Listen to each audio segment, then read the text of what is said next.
Doctor Gaikwad जात नाही. तर आपलं कुठल्याही प्रोडक्टमध्ये काही म्हणजे मायनस पॉईंट एक पण नाही आहे.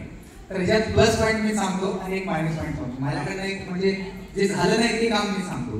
जे झालेलं काम सांगतो. माझ्या मित्रमंडळामध्ये विमल म्हणजे पुरे आमच्या तहसीलमध्ये विकणारा माणूस, तो आपल्या घरात स्वतःच्या म्हणजे बंधूमध्ये त्यानं माझ्याकडनं म्हणला की सर तुमचं द्या. मी म्हटलं तुझ्याकडनं ही अपेक्षा केली नव्हतं, तुम्हाला कुठं तर ब्लॉक करशील म्हटलं.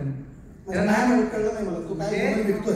जो विमलचा पूर्ण प्रसार करतोय म्हणजे डेव्हलपमेंट करतोय तो पुऱ्या जगमध्ये पुऱ्या जगमध्ये जो विमल देणार आहे त्यांच्या घरात त्यांच्या भाऊबंधूला माझ्याकडनं त्यानं स्प्रे घेतला. म्हणजे सगळ्यात मोठी पराक्रम म्हणू शकते की त्याला म्हटलं मी बाबा तू तुझ्याकडनं मी मला कुठं ब्लॉक करशील म्हटलं तू की मी तुझ्या विरोध मध्ये करायला नाही सर तुम्ही चांगलं काम करायला म्हणला.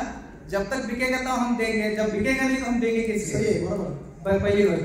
दुसरी गोष्ट सगळ्यात म्हणजे मला वाईट वाटलं की मी त्यांच्यासाठी काय केलं नाही. एक हॉटेल आहे, छोटंसं हॉटेल आहे. आई तिथं पीठ मिळाल्या कामगार म्हणून आई पीठ मिळाल्या आणि मुलगा टेबलवर बसून 3 लोकांसंगत दारू प्यायला त्याच हॉटेलमध्ये आई पीठ मध्ये. आई म्हणली जे ओनर आहे हॉटेलचा ओनर आहे त्यानं मला बोलवला. त्यानं म्हटलं सर या आणि ते आमची कामगार लेडीज आहे त्यांच्या मुलासाठी द्यायचं आहे. मग मी तिथे जाऊन तिथे हालत बघितली होती. ते 4 माणसं संगत बसून प्यायला लागले. मी म्हटलं मावशी मला माफ करा म्हटलं माझ्या संगत होत नाही. नाही तुम्ही द्या. मग त्याला जबाब मला सगळे तिथे मेजरच म्हणतात. मी एक रिटायर आहे, आर्मी रिटायर्ड आहे. ती मला मेजर म्हणतात मेजर द्या तुम्ही मेजर कितीही मारा मी दारू प्यायचं सोडत नाही.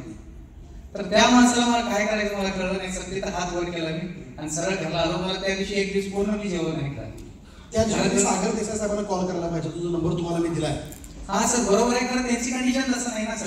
हे प्रॉब्लेम झाला. मी त्याला ते नंतर बोलू त्यांच्या म्हणजे जरा तुम्ही मेजर आहेत म्हटल्यानंतर जरा मेजर पण दाखवायला पाहिजे. नाही सर मी जायला बोलतो ना.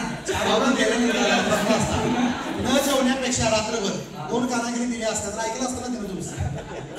बंदूक मेजरची बंदूक घेऊन आला का काय येतात तुम्ही.